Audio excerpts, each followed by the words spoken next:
Doctor Baba Saheb Ambedkar open university.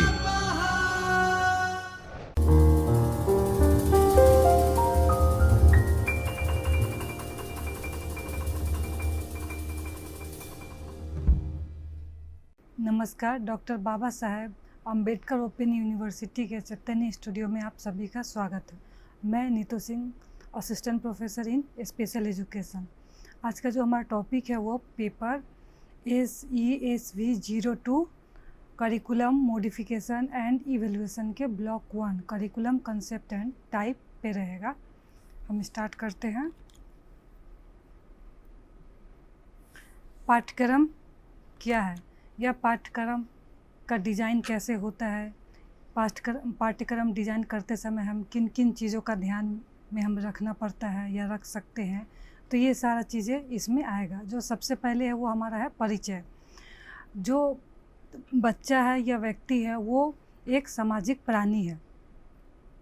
हम सब समाज में रहते हैं, समाज के लोग, विभिन्न लोगों के साथ हमारा संपर्क होता है, कम्युनिकेशन, संचार होता है। तो हम कई सारी चीज़ें हैं वो किसी और दूसरे व्यक्ति से उनको करते हुए देखते हैं तो सीखते हैं, या बात करने के दौरान सीखते हैं। तो इस तरह से हमारा अंतःक्रिया के द्वारा भी सीखना चलता रहता है। तो बच्चे भी इसी तरह से सीखते हैं। जो कोई भी विद्यार्थी सामाजिक परिवेश में अंतःक्रिया करता है तो वह प्रत्येक कुछ न कुछ सीखता ही है, या कोई नई चीज़ जानने का उनको मौका मिलता है। वो कुछ नया चीज़ उनसे जानकारी प्राप्त करते हैं, फिर उस जानकारी को अपने ज्ञान में परिवर्तित करते हैं। तो गतिविधि आधारित शिक्षण अधिक अनुभवों के विकास की ओर ले जाता है। अनुभवात्मक अधिगम संदर्भ में मौजूदा अधिगम अनुभवों पर आधारित है। पाठ्यक्रम का सबसे महत्वपूर्ण पहलू यह है निर्देशित करना है कि किसी गतिविधि या एक वर्ष के अध्ययन के बाद क्या हासिल किया है बच्चे ने, या उसका कैसे प्रोग्रेस हुआ है। इसमें सीखने के परिणाम, ज्ञान, समझ, कौशल, दृष्टिकोण आदि के अधिग्रहण के संदर्भ में व्यक्त किया जाता है। जैसे अगर बच्चा क्लास 1 में पढ़ रहा है तो 1 साल कंप्लीट होने के बाद उसने क्या क्या चीज़ें सीखा है, क्या करना या पढ़ना, कितना हासिल कर पाया है, कितना वह सक्षम हो पाया है, तो ये सब देखते हैं। फिर नेक्स्ट है इसका उद्देश्य, पाठ्यक्रम का बनाने का या फिर पाठ्यक्रम क्यों होना चाहिए, तो इसमें क्या क्या उद्देश्य है। पाठ्यक्रम की आवश्यकताओं के बारे में जानकारी प्राप्त कर सकते हैं हम। फिर पाठ्यक्रम में विभिन्न विस्तृत जानकारी प्राप्त कर सकते हैं। फिर दूसरा है पाठ्यक्रम प्रक्रिया और मानकों से अवगत हो सकते हैं। फिर चौथा है आपका पाठ्यक्रम के प्रकार के बारे में जानकारी प्राप्त कर सकते हैं। तो जो आज हम टॉपिक कवर करेंगे वो सब इसमें आ जाएगा कि हम इन चीज़ों के बारे में जान लेंगे। पाठ्यक्रम की आवश्यकता क्यों है, किस लिए वो महत्वपूर्ण है, किस तरह से उसका निर्माण होना चाहिए या डिज़ाइन होना चाहिए, या बच्चों के लिए वो किस तरह से उपयोगी है और शिक्षकों के लिए, दोनों के लिए। तो पाठ्यक्रम की जो अवधारणा है वो कई लोगों ने दिया है, कई शिक्षाविदों ने पाठ्यक्रम की अवधारणाएं दी है, उसके बारे में बताया है या उसको परिभाषित किया है। तो जो हमने एक लिया है यहाँ पे माध्यमिक शिक्षा बोर्ड के द्वारा दिया गया है, ये 1952 और 53 में दिया गया था। इसके अनुसार पाठ्यक्रम विद्यालय की विभिन्न गतिविधियों, प्रयोगशाला, पुस्तकालय, कक्षा, कार्यशाला, खेल के मैदान और शिक्षक छात्र अंतःक्रिया के माध्यम से छात्रों द्वारा प्राप्त अनुभवों का हिस्सा है। जब भी हम किसी क्लास का पाठ्यक्रम करिकुलम बनाते हैं तो उस पाठ्यक्रम के अंदर ये सारी चीज़ें गतिविधियाँ आधारित हो, बच्चे को केंद्रित में रख के, फिर जानकारी, प्रयोगशाला, सब कुछ उसमें आ जाएगा। बच्चे को किस तरह से हमें गेम खेलना सिखाना है या बच्चे किस गेम में इंटरेस्टेड है, तो ये सारा ही हमारे पाठ्यक्रम के अंदर सम्मिलित होगा। फिर नेक्स्ट हमारा पाठ्यक्रम की आवश्यकता और महत्व। जो पाठ्यक्रम क्यों बहुत ही इम्पोर्टेंट है या उसकी आवश्यकता है। जो पहला है वो उचित रूप से कार्यान्वित और डिजाइन किया गया पाठ्यक्रम बच्चे के जो नैतिक विकास है, बौद्धिक विकास है, शारीरिक विकास, सामाजिक विकास, व्यावसायिक विकास, भावात्मक विकास, ये सभी विकास करने में बहुत ही योगदान प्रदान करता है, जो बच्चे के संपूर्ण होलिस्टिक डेवलपमेंट के लिए बहुत ही महत्वपूर्ण होता है। दूसरा है शिक्षक और छात्र दोनों के लिए अनुसरण के लिए सही मार्ग का संकेत देता है। अगर हमें क्लास 1 या 2 का करिकुलम पता है तो हमें उस पूरे साल क्या करना है, किस तरह से हमें बच्चे को पढ़ाना है, उसमें कौन कौन सा टॉपिक आएगा, तो ये सारा पाठ्यक्रम के अनुसार होता है। तो टीचर को भी पढ़ाने में और बच्चे को भी उसको फॉलो करने में बहुत ही आसानी होती है और वो उसका अनुसरण करते हैं। फिर शिक्षा बिना उद्देश्य के नहीं पढ़ा सकते और छात्र बिना उद्देश्य के नहीं सीख सकते। कुछ भी करने के पीछे हमारा उद्देश्य होता है कि हमें इस चीज़ के बारे में जानना है, ये चीज़ हम करना सीख लेंगे। तो शिक्षक भी है वो किसी उद्देश्य तक उनको पहुंचना है, उसके लिए एक पूरा रोड मैप या प्लान की तरह होता है कि हमें पूरे साल ये करना है बच्चे के साथ, बच्चे को हमें सिखाना है। और बच्चे को भी ये रहता है कि पूरे साल हमको ये गतिविधि ये इस चीज़ के बारे में हम पढ़ेंगे और जानेंगे और सीखने को मिलेगा। फिर पाठ्यक्रम उन्हें पूरा करने के लिए पूर्ण निर्धारित उद्देश्यों के साथ प्रदान करता है। फिर समाज में सक्रिय भागीदारी के लिए छात्रों को तैयार करना और उनकी क्षमताओं को बढ़ाने के लिए डिज़ाइन किया जाता है। स्कूली शिक्षा या जो शिक्षा हम बच्चे को दे रहे हैं उससे हमें ये भी आगे चल के देखना है कि बच्चा हमारे समाज में एक अच्छा इंसान बने और समाज में अपना योगदान दे सके अच्छी तरह से, और वो अपना जीवन भी अच्छे तरह से यापन कर सके, अपने पैरों पे खड़ा हो सके। तो हमें पाठ्यक्रम या स्कूली शिक्षा को इस तरह से बनाना है। फिर सुनियोजित पाठ्यक्रम छात्रों के दृष्टिकोण, मूल्य और आदतों को विकसित करता है और बच्चे को ये सब विकसित करने में भी बहुत ही महत्वपूर्ण योगदान भी निभाता है। फिर हमारा पाठ्यक्रम का आधार आवश्यक आधारित और परिष्कृत पाठ्यक्रम के विकास के लिए इसकी नींव मजबूत होनी चाहिए। तो पाठ्यक्रम बनाते समय हम किन किन चीज़ों का हमें ध्यान में रखना है या किस पर हम आधार करके पाठ्यक्रम बना सकते हैं। तो जो पहला है वह सामाजिक मांग। शिक्षा सामाजिक परिवर्तन का साधन है और विद्यालय समाज का लघु रूप है। जो हमारे समाज में विभिन्न तरह के लोग होते हैं, क्षेत्रवादी या भाषावादी या फिर जातिवाद, इस तरह से विभिन्न रूप से, या फिर एक व्यक्ति दूसरे व्यक्ति से अलग होता है। तो इस तरह से जैसे हमारे समाज में विभिन्न समाज के लोग रहते हैं, उसी तरह स्कूल में भी जो स्कूल के बच्चे हैं वो अलग अलग सोसाइटी से, अलग अलग जगह से आते हैं। तो सब में कुछ न कुछ भिन्नता होती है। तो जो हमारा स्कूल है वो एक सोसाइटी का या समाज का एक छोटा सा सैंपल के तौर पे हम उसको देख सकते हैं। समाज का शिक्षा पर बहुत गहरा प्रभाव पड़ता है, या जो समाज में होता है या हम जो पढ़ाते हैं तो एक दूसरे से रिलेटेड होता है या एक दूसरे पे वो निर्भर करता है और एक दूसरे पर अपना प्रभाव भी डालता है। जैसे नई चीज़ें के बारे में पता होता है, तो जैसे टेक्नोलॉजी है, तो आज के दौर में टेक्नोलॉजी बहुत ही ज़्यादा इस्तेमाल होता है और छोटे छोटे बच्चे को भी पता है कि मोबाइल हम कैसे यूज़ करते हैं, या ऑनलाइन कुछ देखना है, ख़रीदना है, पढ़ना है, तो सबको पता है। तो ये हमारा धीरे धीरे हमारे समाज में परिवर्तन हुआ है और हमारे शिक्षा में भी परिवर्तन हुआ है कि आज हम घर बैठे या ऑनलाइन एजुकेशन प्राप्त करते हैं या हम पढ़ा सकते हैं। तो ये हमारे एजुकेशन में भी चेंजेस हुए हैं और हमारे समाज में भी परिवर्तित हुआ है, जो भविष्य के समाज को आकार देने में बहुत ही मदद करता है। दूसरा है स्रोतों की उपलब्धता।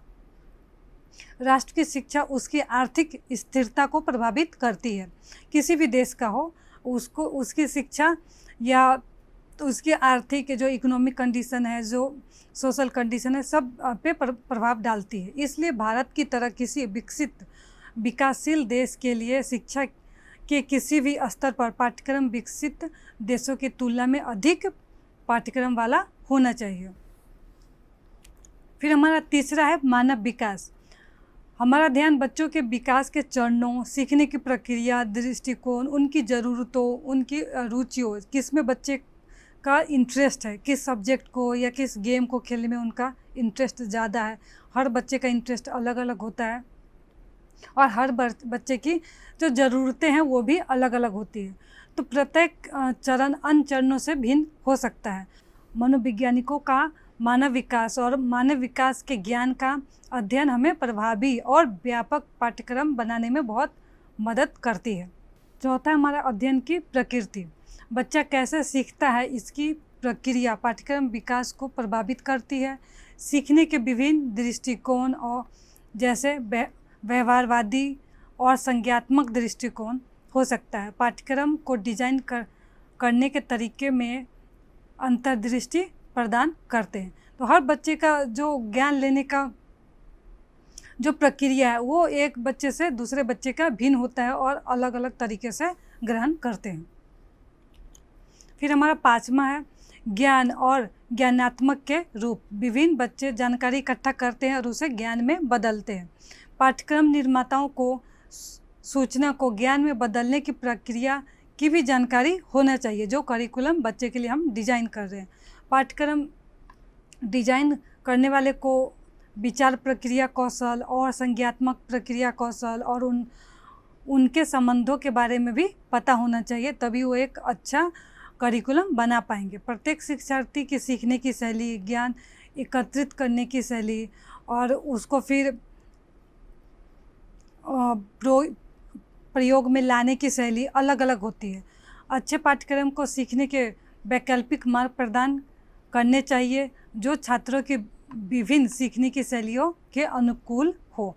हमें पाठ्यक्रम ऐसा बनाना चाहिए कि हर बच्चा उसमें उनके सीखने के शैली के अनुकूल हो और उन्हें दिक्कत ना हो। फिर नेक्स्ट है हमारा पाठ्यक्रम विकास प्रक्रिया और इसके चरण।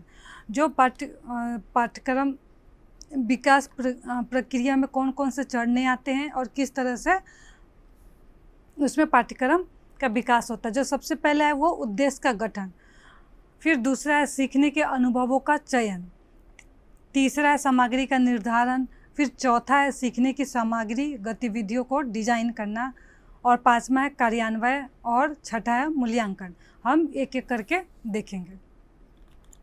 जो पहला है वो उद्देश्य का गठन। किसी भी पाठ्यक्रम को हम जब विकास करते हैं, उसको डेवलप करते हैं, तो उसमें जो उनका ऑब्जेक्टिव्स है, उद्देश्य है, वो निर्धारित करते हैं। कुछ उद्देश्य होता है वो लंबे समय तक होता है, कुछ छोटे समय के लिए होता है और कुछ अंतरिम उद्देश्य होते हैं। तो जो सबसे पहला है वो हमारा दीर्घकालिक उद्देश्य है। यह पूरे स्कूल चरण के अंत तक प्राप्त होने की उम्मीद होती है। इन उद्देश्यों को तुरंत या साल के अंत में परीक्षणों के माध्यम से नहीं देखा जा सकता। स्कूली शिक्षा के लगभग 10 वर्ष के अंत में छात्र व्यापक और गहन उद्देश्य को प्राप्त कर सकता है। जो 1 to 10 क्लास है, तो पूरे 10 साल बच्चे ने क्या सीखा, क्या गहन किया, बच्चे का जो कौशल है वो किस तरह से विकास हुआ है, बच्चे का दृष्टिकोण और मूल्यों के साथ किस तरह से विकास हुआ है। तो और बच्चे ये सब विकास के साथ किस तरह से युवा अवस्था में प्रवेश करता है। तो ये हमारा दीर्घकालिक उद्देश्य हो गया कि हम क्लास 1 से 10वीं तक पूरे 10 साल बच्चे ने क्या क्या सीखा है वो इस में निहित होगा।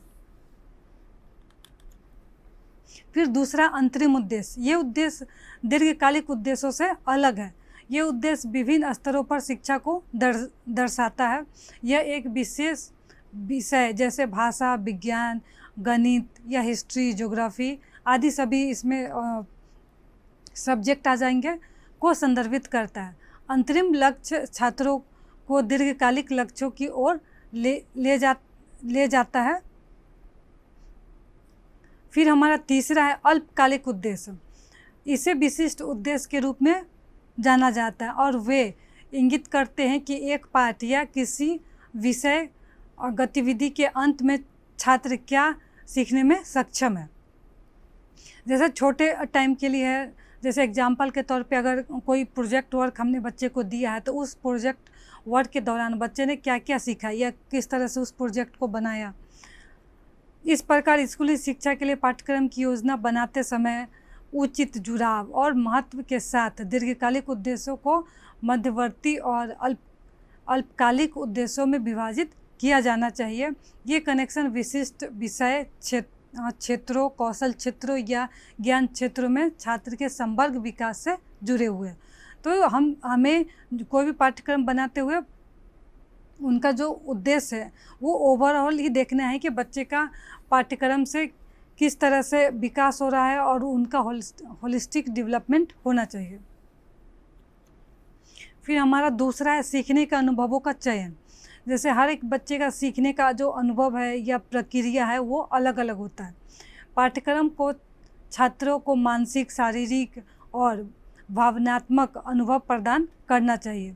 विभिन्न विषयों को पढ़ना, प्रयोगशाला में विभिन्न गतिविधियाँ देना, सेमिनार, प्रतियोगिताएं, समूह चर्चा, समूह कार्य आदि अधिगम अनुभवों के उदाहरण हैं। जैसे हम डिबेट रख सकते हैं बच्चे का, अगर कोई एक टॉपिक कंप्लीट हो गया उसके बाद, या फिर बच्चे को के लिए सेमिनार ऑर्गेनाइज कर सकते हैं और उनको ग्रुप एक्टिविटीज़ उनके लिए दे सकते हैं। तो इस तरह से हम बच्चे का जो सीखने का अनुभव है उसको हम अलग अलग तरीके से भी डिज़ाइन कर सकते हैं। इन सीखने के अनुभवों से छात्रों में व्यवहार परिवर्तन होता है और व्यवहार परिवर्तन से पूर्व निर्धारित पाठ्यक्रम उद्देश्यों को की प्राप्ति होती है। सीखने के अनुभव का चयन करते समय छात्र की उम्र, परिपक्वता, संज्ञानात्मक विकास, शारीरिक विकास और सामाजिक पृष्ठभूमि पर भी विचार किया जाना चाहिए। जब भी हम कोई सीखने का अनुभव का चयन करेंगे बच्चे के लिए, तो हर एक बच्चा अपने आप में अलग होता है, तो उनका जो संज्ञानात्मक विकास है या शारीरिक विकास है एक बच्चे का दूसरे बच्चे से अलग होता है, डिफर होता है। फिर उनकी उम्र और वो किस सामाजिक पृष्ठभूमि से आ रहे हैं वो भी ध्यान में रखते हुए हमें कोई टॉपिक है या कोई चीज़ हम बच्चे को दे रहे हैं या सिखा रहे हैं तो इस चीज़ को ध्यान में रखते हुए करना चाहिए। फिर तीसरा है हमारा सामग्री का निर्धारण। बच्चे को अगर हम कोई पाठ करवा रहे हैं, कोई लेसन है, तो उसमें अगर हमें कोई TLM की आवश्यकता होगी तो वो सामग्री या TLM किस तरह का होना चाहिए, कैसा होना चाहिए। पाठ्यक्रम समग्र उद्देश्यों को प्राप्त करने का एक साधन है। पाठ्यक्रम विकास में सामग्री सबसे महत्वपूर्ण घटक में से एक है। जैसे क्या विषय सामग्री ज्ञान के संगठित क्षेत्रों से संबंधित है, जो भी आप ले रहे हो तो उस चैप्टर से या वो कनेक्टेड है या उसमें वो इस्तेमाल होगा। क्या विषय सामग्री परीक्षण का सामना कर सकता है। फिर तीसरा है क्या सामग्री उपयोगी है, यूज़फुल है। क्या विषय सामग्री छात्रों के लिए दिलचस्प है। अगर हम बच्चे को उस पाठ में मज़ा नहीं आ रहा है तो हम अलग अलग तरह का वीडियो या फिर ऑडियो के द्वारा या फिर TLM है, मॉडल्स है, चार्ट पेपर है, तो इस तरह का भी हम इस्तेमाल कर सकते हैं जो अट्रैक्टिव हो या बच्चे को उसे देखने में, उसके द्वारा अध्ययन करने में मज़ा आएगा और वो उसमें इंटरेस्ट लेंगे। क्या विषय वस्तु लोकतांत्रिक समाज के विकास और वृद्धि में योगदान करती है। तो ये सारा चीज़ें हमें देखना पड़ता है जब भी हम सामग्री का निर्धारण करते हैं। सामग्री को छात्र को आत्मनिर्भर बनाने में मदद करनी चाहिए। जो भी हम सामग्री इस्तेमाल करेंगे पढ़ाने के दौरान वो हमें ये भी देखना है कि बच्चे के लिए वो कितना यूज़फुल है। फिर चौथा हमारा शिक्षण सामग्री गतिविधियों का डिज़ाइन। अगर कोई एक्टिविटीज़ बच्चे के लिए हम डिज़ाइन कर रहे हैं तो उसमें हम किस किस चीज़ों को ध्यान में रख सकते हैं। सीखने की सामग्री गतिविधियों में किताबें, पूरक पठन, वर्कशीट, शिक्षक गाइड आदि शामिल है। ये सामग्री प्रिंट, विजुअल और ऑडियो विजुअल फॉर्म में भी हो सकता है। जैसे आजकल यूट्यूब पे या फिर ऑनलाइन आप लोगों को बहुत सारा वीडियो देख सकते हैं साइंस से रिलेटेड, ज्योग्राफी से रिलेटेड, तो वहाँ पे वो भी एक TLM के रूप में ही काम करता है।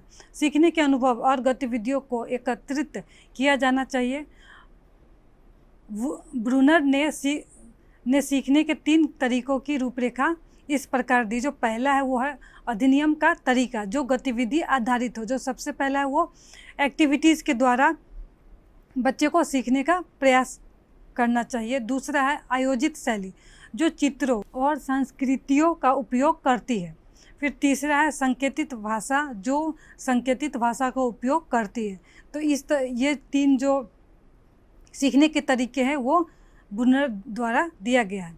अध्ययन सामग्री छात्रों से परिचित होनी चाहिए और सटीक योगदान देना चाहिए। सामग्री सीखने की सामग्री को छात्रों के समूह में पाई जाने वाली व्यक्तिगत भिन्नताओं के अनुसार अनुकूलित किया जाना चाहिए। यहाँ पे हम एक ही सामग्री हर एक बच्चे के लिए या एक ही तरीका हर एक बच्चे के लिए अप्लाई नहीं कर सकते। तो जो हम TLM है तो उसमें कोई बच्चा है जो विजुअल वाले पे ज़्यादा उसे अट्रैक्टिव लगेगा, कोई बच्चा है जो ऑडियो विजुअल दोनों देखना चाहेगा या सुनना चाहेगा, कोई बच्चा है उसे चार्ट पेपर ज़्यादा पसंद आएगा। तो यहाँ पे हमें बच्चे के इंटरेस्ट के हिसाब से भी उन्हें सामग्री या गतिविधि है वो डिज़ाइन करना चाहिए। फिर हमारा है 5वां कार्यान्वय। अग्रवाल 1990 ने विद्यालयों में पाठ्यक्रम के प्रभावी कार्यान्वय के लिए निम्नलिखित प्रमुख कारकों को सुझाया था। जो पहला है वो राज्य शिक्षा विभाग और बोर्ड द्वारा शिक्षकों को उचित परीक्षण प्रदान किया जाना चाहिए। नए पाठ्यक्रम के साथ तालमेल बिठा सके। जैसे अगर कोई पाठ्यक्रम बना हुआ है या टीचर पढ़ा रहे हैं तो कुछ नई चीज़ें जो रिसर्च होती है या हमारे पाठ्यक्रम में ऐड ऑन होता है तो उसकी जानकारी टीचर को होना चाहिए। इसलिए टाइम टू टाइम जो भी टीचर है उनकी ट्रेनिंग प्रोग्राम भी होती है। तो ये भी हमें ध्यान में रखना चाहिए कि टाइम टू टाइम जो टीचर है उनका ट्रेनिंग या जो नई चीज़ें आई है करिकुलम में ऐड ऑन हुआ है या फिर टीचर उससे अवगत है कि नहीं, वो पढ़ाने में बच्चे को सक्षम है कि नहीं, ये भी हमें देखना चाहिए। तो यहाँ पे उस चीज़ों में तालमेल बैठाने की बात कही गई है। फिर नेक्स्ट है पाठ्यक्रम में कार्यान्वयन के लिए आवश्यक शैक्षणिक उपकरण और सामग्री प्रदान करना। जो TLM के रूप में है कि हम क्या क्या पाठ्यक्रम में जो TLM है उसका और अलग अलग जो उपकरण है उसका इस्तेमाल किस तरह से करेंगे, कैसे करेंगे। फिर नए पाठ्यक्रम की सामुदायिक स्वीकृति। जब भी कोई करिकुलम चेंज होता है या उसमें हम कुछ जोड़ते हैं या कुछ माइनस करते हैं तो जो है वो उसको स्वीकार किया जा रहा है कि नहीं, वो मान्य है कि नहीं, वो चीज़ें भी हम देखते हैं। फिर नेक्स्ट है अतिरिक्त समय, ऊर्जा और धन की आवश्यकताओं के साथ एक नए पाठ्यक्रम के लिए छात्रों को तैयार करने के लिए। जब भी हम कोई नया पाठ्यक्रम बनाते हैं तो उस टाइम जो समय है या जो फाइनेंशियल कंडीशन है वो सारी चीज़ें मैटर करता है कि हम नए करिकुलम को डिज़ाइन कर रहे हैं या बना रहे हैं तो उसमें बहुत सारा समय भी लगता है। तो ये सब चीज़ें भी हमें देखना होता है। फिर नेक्स्ट है पाठ्यक्रम के प्रभावी कार्यान्वयन के लिए शिक्षकों को पर्याप्त मार्गदर्शन और निगरानी सुविधाएं प्रदान करना। जब हम कोई नया करिकुलम कार्यान्वयन होता है या लागू होता है तो उस वक्त भी टीचर को जो पर्याप्त मार्गदर्शन है वो हमें देना है। तो ये नहीं कि टीचर को पता नहीं है और हमने नया करिकुलम ये कार्यान्वयन कर दिया है तो उनको भी कभी तकलीफ़ होगा। जैसे अभी तो उसी तरह कोई भी चीज़ हम अगर लागू करते हैं तो पहले हम उनको ट्रेनिंग दें, उनको बताएं उस चीज़ के बारे में, फिर हम उसको कार्यान्वयन में लाएं। फिर छठा मूल्यांकन। पाठ्यक्रम मूल्यांकन का उद्देश्य पाठ्यक्रम में उपयुक्त परिवर्तन के माध्यम से गुणवत्ता नियम सुनिश्चित करना है। यह संख्यात्मक, गुणात्मक या दोनों ही हो सकते हैं, क्वालिटेटिव और क्वांटिटेटिव, एक एक करके भी हो सकता है या दोनों साथ में भी हो सकता है। मूल्यांकन सूक्ष्म और समग्र दोनों स्तरों पर किया जाता है। सूक्ष्म स्तर के मूल्यांकन में विषय वस्तु के स्तर पर, प्रत्येक सीखने की गतिविधि के स्तर पर, कार्य के स्तर पर, पूर्व निर्धारित उद्देश्यों के लिए एक हद तक प्रामाणिक होती है। आकलन के पूरे स्तर पर उद्देश्य के चयन से लेकर उनके कार्यान्वयन तक की प्रक्रिया और संपूर्ण पाठ्यक्रम विकास शामिल होता है। फिर हमारा नेक्स्ट है कार्य पाठ्यक्रम के प्रकार। पाठ्यक्रम कितने प्रकार के होते हैं? तो पाठ्यक्रम जो है हमारा करिकुलम वो 5 तरह का होता है। जो पहला है वो विषय उन्मुख पाठ्यक्रम है, दूसरा गतिविधि उन्मुख पाठ्यक्रम, तीसरा है छात्र केंद्रित पाठ्यक्रम, चौथा है एकीकृत पाठ्यक्रम और पांचवा है केंद्रीय पाठ्यक्रम। तो हम एक एक करके देख लेंगे। जो पहला है वो विषय उन्मुख पाठ्यक्रम है। इसमें जो सब्जेक्ट हमारा history, geography, Hindi, English, maths, science में फिर फिजिक्स, केमिस्ट्री, बायो, तो ये जो विषय उन्मुख पाठ्यक्रम है इसमें हमें विशेषकर जो सब्जेक्ट है उस पे आधारित होकर पाठ्यक्रम बनाना पड़ता है। इस प्रकार का पाठ्यक्रम विषय आधारित है और व्यवस्थित होता है। अंकुश अधिकांश स्कूल्स अभी भी इस तरह के पाठ्यक्रम का पालन करते हैं। इस प्रकार के पाठ्यक्रम में भाषा, गणित, विज्ञान, भूगोल, अर्थशास्त्र, तर्क आदि शाखाएं सम्मिलित होती है। शिक्षक अपनी ओर से कुछ भी जोड़ने या घटाने की स्थिति में नहीं होता। जो बुक में लिखा है वही उनको उतना ही बच्चे को पढ़ाना है या सिखाना है। छात्रों की विषय वस्तु सीखने पर ज़्यादा ध्यान केंद्रित करता है। फिर दूसरा हमारा गतिविधि केंद्रित पाठ्यक्रम। गतिविधि केंद्रित पाठ्यक्रम के अनुसार छात्र विभिन्न प्रकार की वांछनीय और उद्देश्यपूर्ण गतिविधि में स्वयं को शामिल करके अध्ययन करते हैं।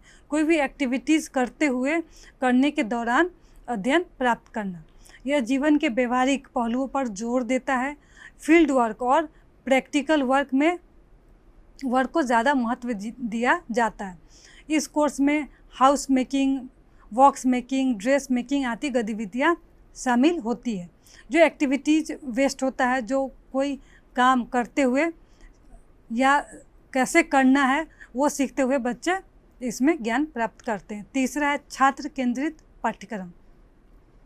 इसमें छात्र सीखने सिखाने की प्रक्रिया के केंद्र में होते हैं।